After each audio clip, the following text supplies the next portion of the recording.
Hey everyone, good morning. মোৰ অইনতে ভিডিঅ'লৈ সকলোকে স্বাগতম জনাইছোঁ আৰু আজি ভিডিঅ'টো বাটৰ পৰা আৰম্ভ কৰিলোঁ। এতিয়া গৈ আছোঁ ঘৰলৈ, যিহেতু আজি আছে ভোট, সেইকাৰণে ৰাতিপুৱা সোনকালে আমি ওলাই দিছোঁ ভোট দি আহিবলৈ ঘৰলৈ। তাৰপাছত এতিয়া আহি পাই গ'লোঁ গোলাঘাটলৈ, আৰু গোলাঘাটতে কিবা এটা খাই লওঁ বুলি ভাবিছোঁ, কাৰণ ৰাতিপুৱা সোনকালে ওলাই আহিলোঁ আৰু একো নোখোৱাকৈ আহিলোঁ। আৰু বেটাহঁতকো ভোক লাগিছে বুলি সেইকাৰণে খুৱাই ল'লোঁ আৰু ময়ো খাই ল'লোঁ। তাৰপাছত এতিয়া খাই বৈ ওলাই আহিলোঁ হোটেলৰ পৰা আৰু ভাবিলোঁ কিবা এটা লওঁ বুলি।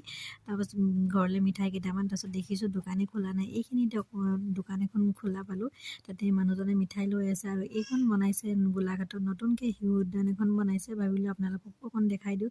আৰু দেখিছেনে টাউনত মানুহ নায়েই, টাউন খোলাই নাই এতিয়ালৈকে। আমি যিহেতু ৰাতিপুৱা সোনকালে আহিছোঁ আৰু ভিডিঅ'টো আপোনালোকক দেৰিকৈ দিছোঁ দেই কেইদিনমান, যিহেতু ঘৰলৈ গৈছিলোঁ, ঘৰৰ পৰা আহিয়ে ভিডিঅ'টো দিছোঁ। আৰু এয়া মই আহি এতিয়া ঘৰলৈ পাই গ'লোঁ আৰু মই ভোট দিও আহিলোঁ।